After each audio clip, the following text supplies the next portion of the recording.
నన్ను కరుణింపుము దేవా, నన్ను కరుణింపుము. నేను నీ శరణు చొచ్చి ఉన్నాను. ఈ ఆపదలు తొలగిపోవు వరకు నీ రెక్కల నీడను శరణు చొచ్చి ఉన్నాను.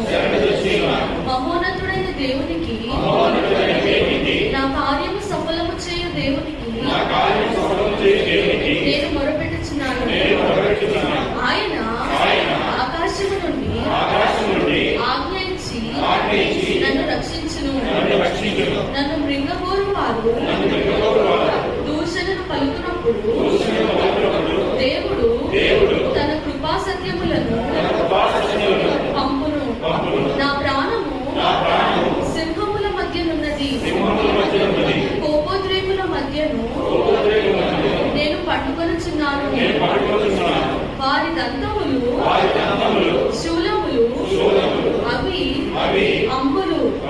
వారి నాలుక వాడిగల కత్తి. దేవా, ఆకాశము కంటే అత్యున్నతుడుగా నిన్ను కనపరచుకొనుము. నీ ప్రభావము సర్వభూమి మీద కనబడనిమ్ము. నా అడుగులను చిక్కించుకొనుటకై వారు వలయొడ్డిరి.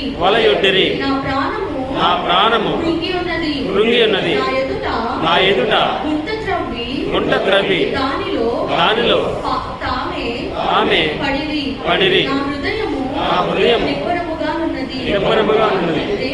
దేవా, నా హృదయము నిబ్బరముగానున్నది.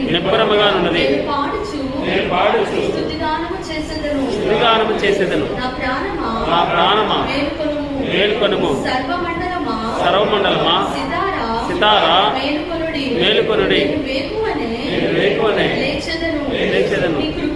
నీ కృప ఆకాశము కంటే ఎత్తైనది. నీ సత్యము మేఘమండలము వరకు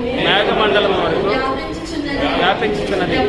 ప్రభువా, జనములలో కృతజ్ఞతాస్తుతులు నేను చెల్లించెదను. ప్రజలలో నిన్ను కీర్తించెదను. దేవా, ఆకాశము కంటే అత్యున్నతుడవుగా నిన్ను కనపరచుకొందును. నీ ప్రభావము సర్వభూమి మీద కనబడనిమ్ము.